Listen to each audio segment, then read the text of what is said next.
Hey, this is Daniel from Adorama Pro. Today on set we were talking about small flash for portrait photography. A lot of people with these new DSLRs, they're great at low light, so they're saying, maybe I don't need a flash, or maybe I could use a small LED light as my main light source, and that does definitely work. You can use that for a lot of different things, but the power that a small flash has is control. In a tiny little package, these flashes have a lot of power. So I can basically take up my room and make it completely dark, or I can work with what's around me. So for the first portrait I'm gonna make of Dave, we're in the environment of the store, so I'm here, I'm gonna make it a shot of Dave in the environment of the store. So the first thing I did was I set my ambient exposure. I took my camera and I got an exposure for the background the way that I want it to be. I actually just used the meter in the camera and I figured out that I wanted about a stop dark. So the store goes a little bit dark and my subject really pops out. So if I just made a shot of Dave like this, he's gonna be very, very dark. I could open up my camera to get a better exposure for him, but then my store would become very bright behind him, which I don't really want. I want control of that. Again, the flash is about control. So I can take my flash, which I have on the camera. Now, I'll point out that I put on the top of this a half CTO gel. The color temperature in the store is somewhere between daylight and tungsten, so a half seemed to work for me. I did a little experimentation.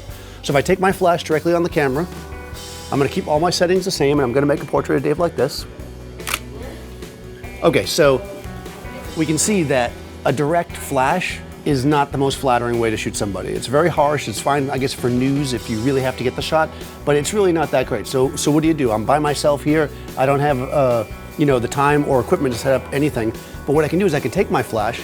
Sure, I could bounce it off the roof. That might work if you're in a place with low ceilings, or if you were really far back from somebody. But if I do it here with these like 15-foot ceilings, I'm gonna get nothing. So what I did was I brought with me this Light reflector panel.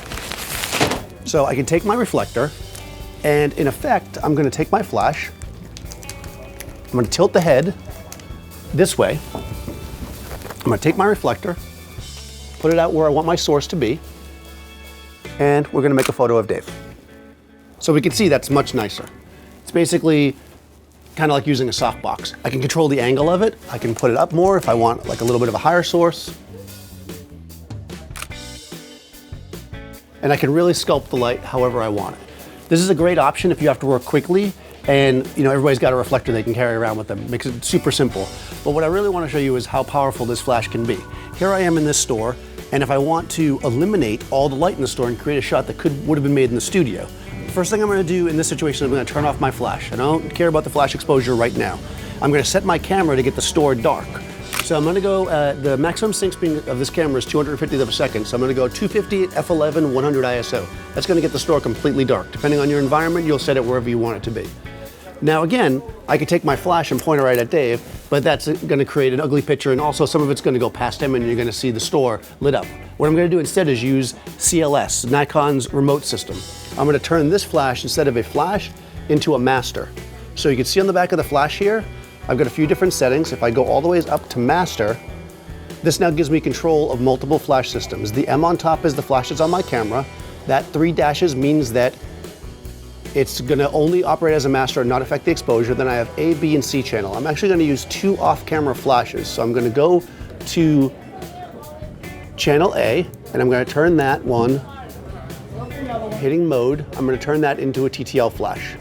I'm then going to go over here to set my exposure. Right now, I'm going to set it at 0 because I don't know what else, until I make my first exposure, I don't know which one I want it set at.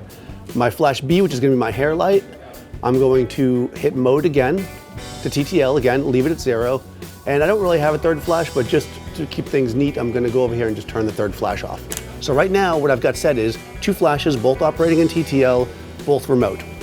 Let me show you where the flashes are. So, over here, I'm going to have Dave work on a profile on this one. Over here, I have an SB910. For this flash, I'm going to move it into remote. So here I can set all my settings. So I'm A, channel 1, and it's at 18 millimeters.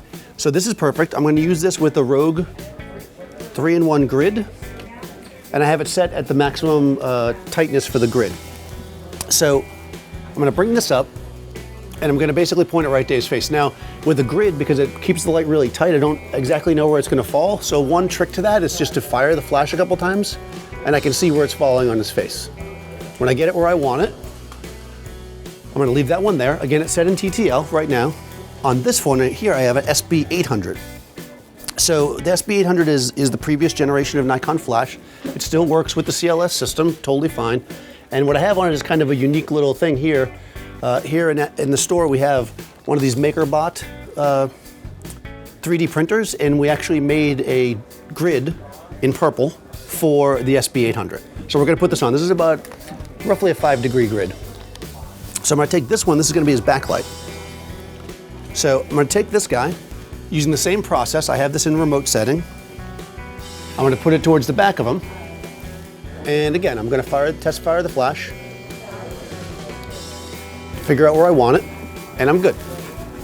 So at this point, because of the way TTL works, the camera is gonna make a judgment on my exposure. I'm gonna take a look at it and we'll make a call whether or not we want it to be, you know, up or down on either one of the flashes.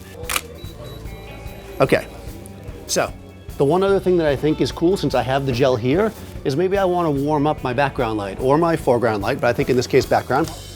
I'm going to take my gel, and again, this is a half CTO gel. I'm just going to put it in front of this flash. And because I'm working in TTL, I don't have to worry about exposure. It's going to automatically compensate for that gel. I like this kind of warm light coming from the back, but if you wanted it on the front, you could do the same thing. And again, it would automatically compensate for the gel. So there you go. I basically took complete control of my space with tiny little flashes that I could easily fit in the bag that I carried over my shoulder.